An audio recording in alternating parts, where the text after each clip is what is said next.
Hello everyone, Radhe Radhe. I hope आप सभी लोग ठीक होंगे।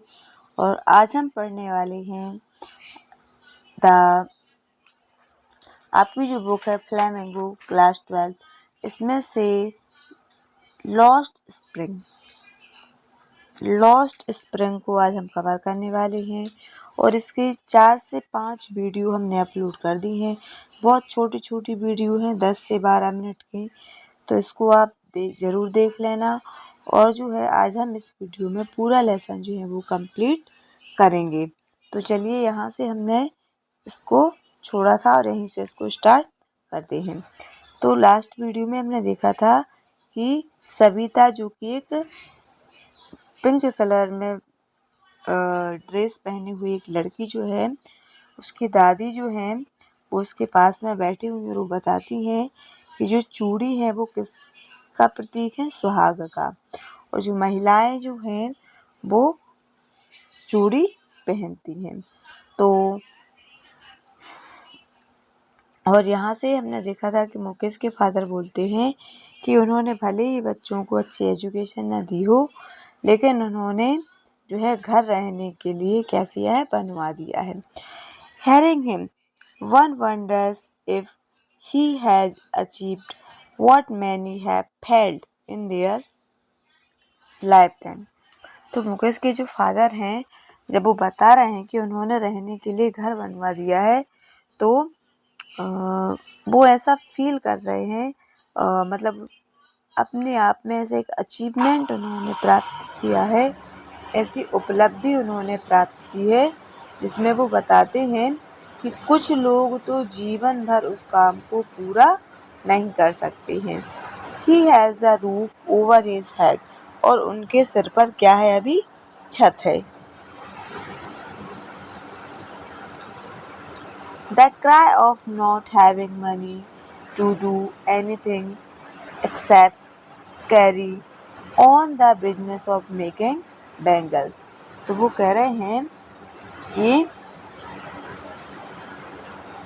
बिना धन के, हैविंग नो मनी, बिना धन के, डू एनीथिंग, वो कुछ नहीं कर सकते। जब तक उनके पास पैसे नहीं होंगे वो कुछ भी काम नहीं कर सकते, except carry on the business of making bangle. वह जो है वो केवल चूड़ियाँ बनाने का काम कर सकते हैं। Not even enough to eat, और पर्याप्त मात्रा में भोजन की भी व्यवस्था नहीं कर सकते। रिंग्स इन एवरी होम, मतलब यह जो बात है वह प्रत्येक घर में गूंजती है। फिरोजाबाद के प्रत्येक घर में, चाहे उनके लिए खाना ना मिले खाने के लिए, लेकिन बैंगल का जो बिजनेस है वो हर घर में मिलेगा। The young men echo the lament of their elders, और जो यंग मैन है, नौजवान हैं, वो भी क्या करते हैं, अपने एल्डर्स, अपने बड़ों की आवाज़ को या बड़ों के काम को क्या करते हैं, जैसा वो बोलते हैं उन्हीं को प्रतिनिधित्व करते हैं, मतलब वही काम करते हैं। Little has moved with time, समय के साथ थोड़ा बहुत चेंज होता है। इट सीम्स, दिखाई देता है। इन फिरोजाबाद में भी समय के साथ जो प्रतीत होता है वो दिखाई देता है। Years of mind numbing toil have killed all initiative and ability of dream। Ability means होता है योग्यता, और इनिशिएटिव मीन्स होता है कि जो उन्होंने पहल की है। सबसे पहले जो कोई काम करता है, पहल करना, शुरुआत करना, जिसको बोलेंगे शुरुआत करना। तो जो उन्होंने जो किसी भी नए काम को करने की शुरुआत की है, और जो योग्यता, जो सपने देखते हैं, वो भी उनको मार डालती है। मतलब फिरोजाबाद में जो है वो पीढ़ियों से, बरसों से लोगों के दिमाग में यह बात है कि उनको फैमिली बिजनेस करना है, तो वो अन्य कोई काम कर ही नहीं सकते हैं। इसलिए उन्होंने अपनी इनिशिएटिव्स एंड एबिलिटी को क्या कर दिया है, किल कर दिया है, मार दिया है। Why not organize yourself into a cooperative? तो जो लेखक हैं वो कह रहे हैं कि कोऑपरेटिव मतलब सहकारिता, तुम लोग अपने आप को किसी एक संस्था से या सहकारिता से क्यों नहीं जोड़ती। आज का ग्रुप ऑफ यंग मैन, जो लोगों का समूह जो था वहाँ पर यंग मैन का, उनसे मैंने कहा कि तुम लोग अपने आप को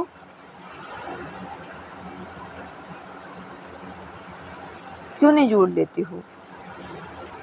Who have fallen into the vicious circle of middlemen, middleman मतलब बीच के लोग, बिचौलिए जो लोग होते हैं बीच के, उन्हें कहा जाता है। Who trapped their father and forefather, और जो यंग मैन हैं उन्हें अब वो फंस गए हैं, बीच में फंस गए हैं। और किसने हु ट्रैप्ड, किसने फंसाया है, उनके फादर और फोर फादर ने। मतलब वो कोई नया बिजनेस नहीं कर सकते। उनके जो फादर, जो फोर फादर हैं, दादा परदादा हैं, उन्होंने जो बिजनेस किया है उसी जाल में फंस गए हैं। अब वो नया कुछ काम करने के लिए बाहर नहीं निकल पा रहे हैं। Even if we get organized, अगर हम ऑर्गेनाइज्ड करते भी हैं, वी आर द वंस, तो हम क्या करते हैं, केवल अगर हम कोई काम करने के लिए जो है करते भी हैं तो क्या होता है कि हम उसमें ट्रैप्ड हो जाते हैं।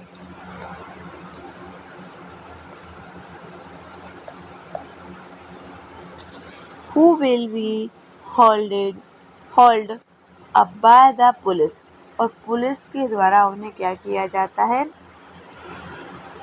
घसीटा जाता है। Beaten and drag to jail, पीटा जाता है। उनको क्या किया जाता है, पीटा जाता है। उन्हें घसीट करके, ड्रैग मतलब होता है घसीटना, और उन्हें जो है घसीट करके कहाँ ले जाते हैं, जेल ले जाते हैं। फॉर समथिंग इलीगल, कुछ भी उनके खिलाफ गैर कानूनी कार्य का केस बनाएंगे और उन्हें कहाँ डाल देंगे, जेल में।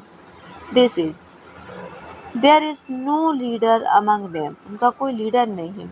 No one who could help them see things differently, कोई ऐसा नहीं है जो चीज़ों को अलग तरीके से देखे, मतलब कोई उनकी हेल्प करे, ऐसा कोई लीडर नहीं है।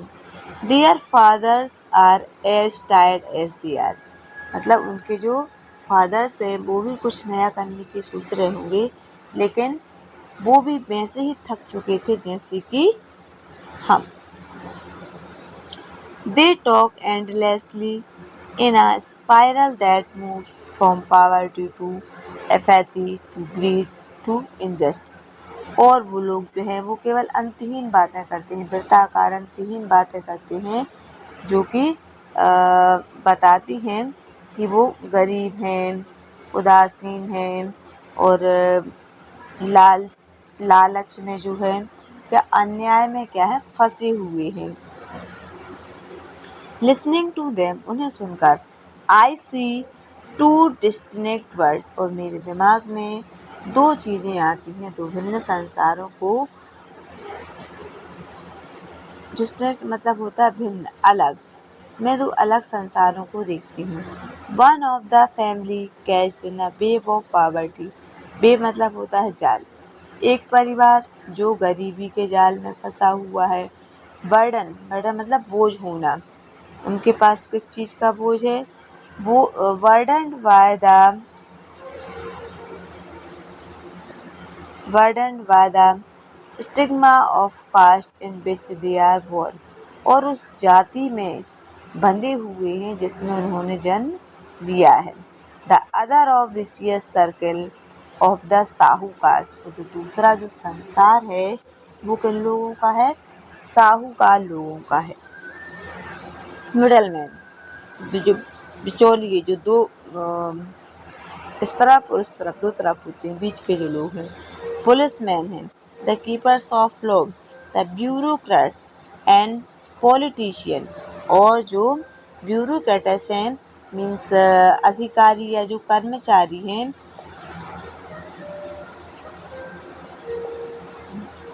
और जो राजनेता हैं उन सब लोगों का एक संसार है। Together they have imposed the baggage on the child. सभी लोग मिलकर बोझ डाल रहे हैं। किसके ऊपर डाल रहे हैं? बच्चे के ऊपर। That he can not put down, जिसे वह उतार नहीं सकता। बिफोर ही इज अवेयर, जब तक वो जागरूक होगा। अवेयर मतलब जागरूक, अवेयर मतलब होता है जागरूक। और जब तक वो जागरूक होगा, he accept it as naturally as his father, और वो उस चीज़ों को नेचुरल तरीके से अपना लेगा जैसे उसके फादर ने किया। To do anything is would means to dare. To do कुछ अलग करना, एनीथिंग कुछ अलग करना, इसका मतलब है इट मीन्स टू डेयर, इसका मतलब है हिम्मत। And daring is not a part of his growing up, और डेयरिंग मीन्स हिम्मत उनकी जीवन का हिस्सा नहीं है। बड़े होने का, ग्रोइंग अप मतलब बड़े होने का हिस्सा नहीं है।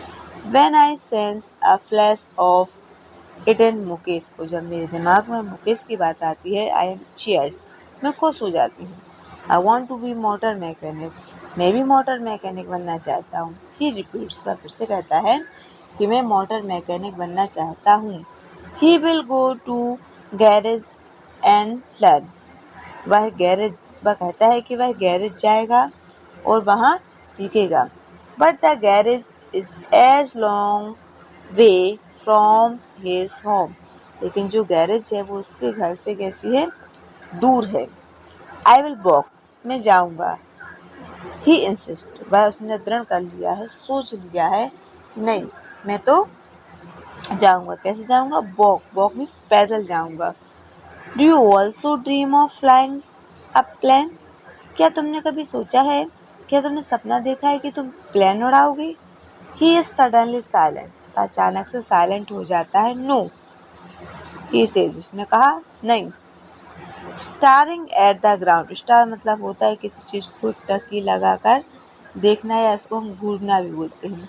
एक टकी लगाकर, ग्राउंड मतलब मैदान, मैदान में एक टकी लगाकर देखता है। In his small murmur there is an embarrassment that has not yet turned into regret, और मरमर मीन्स होता है बड़बड़ाता है वो कुछ, और उसे एम्बेरसमेंट मीन्स झिझक, और उसे झिझक महसूस नहीं हो रही है, भ्रमित नहीं हो रहा है वो किस चीज़ को, कि उसने जो सपना देखा था कि उसे मोटर मैकेनिक बनना है, वो उस चीज़ को कि एरोप्लेन उड़ाऊंगा, इस चीज़ में वो भ्रमित नहीं हो रहा है। ना तो has not turn into regret, ना तो उस चीज़ का पश्चाताप है। ठीक है, पश्चाताप में वो पछतावा, ना तो उस चीज़ का पछतावा है। He is content to dream of car, वो संतुष्ट है किस चीज, कंटेंट मतलब संतुष्ट, बस संतुष्ट है कि उसने कार का सपना देखा। He sees hurtling down the street of his town, और जो है वह अपने नगर में इधर उधर उस गलियों में दौड़ता है। Few aeroplanes fly over Firozabad, केवल फिरोजाबाद के ऊपर तो कुछ, फ्यू मतलब होता है थोड़े से, थोड़े से, फिरोजाबाद में तो केवल थोड़े से एरोप्लेन जो हैं वो उड़ते हैं। इसका मतलब है कि लेखक कहना चाहते हैं कि जब लेखिका ने पूछा कि क्या तुम एरोप्लेन उड़ाना चाहोगे, क्या तुमने सपना देखा है कि तुम एरोप्लेन उड़ाओ, तो उसने कहा नहीं। क्यों नहीं कहा? क्योंकि उसने पहले से डिसाइड कर लिया था कि वह मोटर मैकेनिक बनना चाहता है। वो चाहता है कि उसके सपने फिरोजाबाद की उन गलियों में वो जाए, उन सपनों को पूरा करे, और जो अगर वो सपने देखेंगे और बड़े सपने देखेगा अगर, तो वो उससे केवल कुछ लोगों को ही फायदा है मिलेगा। तो आज की वीडियो में इतना ही, और नेक्स्ट जो चैप्टर है वो नेक्स्ट वीडियो में कवर करवा दिया जाएगा। वीडियो से रिलेटेड कोई इश्यूज हो जो समझ में ना आया हो या कुछ सजेशन हो आपके, तो आप कमेंट सेक्शन में जाके बता सकते हैं। Okay, thank you, take care.